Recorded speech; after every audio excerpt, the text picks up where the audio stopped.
piliers de tout ça, c'est de faire connaître toute l'énergie et la créativité des gens qui travaillent sur ce territoire notamment, et de le faire sortir du territoire. Le Media Lab, qu'est-ce que c'est? Le Media Lab, c'est assez simple, c'est un incubateur dédié aux médias et aux créatifs urbains.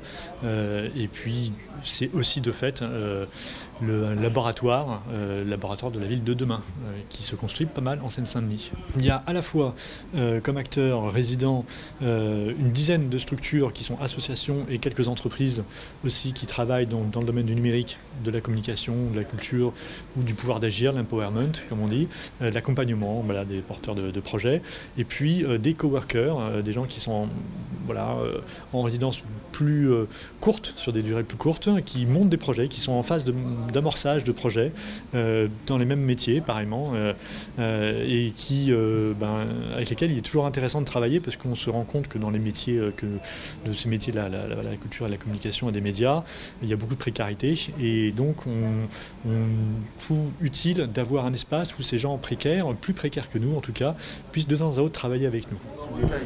L'association pour laquelle je travaille s'appelle Révèle et c'est une association qui accompagne des jeunes filles qui ont entre 14 et 15 ans et qui viennent de milieux modestes, de milieux défavorisés, sur des problématiques de confiance en soi, d'orientation professionnelle, de connaissance de soi aussi, connaître ses forces, savoir comment réussir, par exemple en faisant du networking. Voilà. L'intérêt d'être dans ces locaux, il est multiple pour l'association Révèle. Déjà, ça nous permet d'avoir des locaux. Ensuite, l'intérêt, il est aussi de mettre en lien en fait, différentes structures, donc notamment ici, on est avec d'autres associations et aussi des personnes qui viennent en coworking. On travaille énormément avec les entreprises. On est en partenariat par exemple avec BNP, Société Générale, Google, IBM et on travaille en fait avec ces entreprises pour les aider à mettre en œuvre leur politique, par exemple RH interne, donc sur des problématiques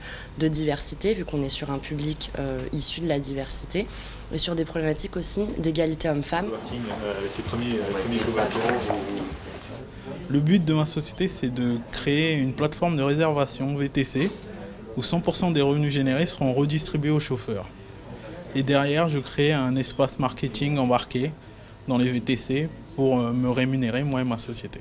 J'ai choisi ce Media Lab parce que le principal avantage, il est très près de chez moi. Deuxième super avantage, c'est les magasins généraux de Pantin avec BETC, donc une grosse agence média. Et c'est totalement dans les clients que je souhaite toucher pour créer mon entreprise. J'ai rejoint l'espace de coworking du Media Lab 93 il y a 15 jours. Et je suis créateur d'entreprise et je porte un projet qui s'appelle Bonjour Pantin, qui est un site web et une page Facebook dédiée à toutes les actualités positives et optimistes de la ville de Pantin où nous sommes aujourd'hui. L'intérêt pour moi d'être au Media Lab, c'est de pouvoir travailler avec différents coworkers et associations et structures qui sont dans le secteur des médias participatifs, citoyens. Donc de pouvoir échanger des bonnes pratiques et avoir un environnement de travail convivial pour développer le projet de manière collective. L'objet principal de ce Media Lab, c'est de donner, d'offrir à l'ensemble de la France un autre récit sur les quartiers populaires.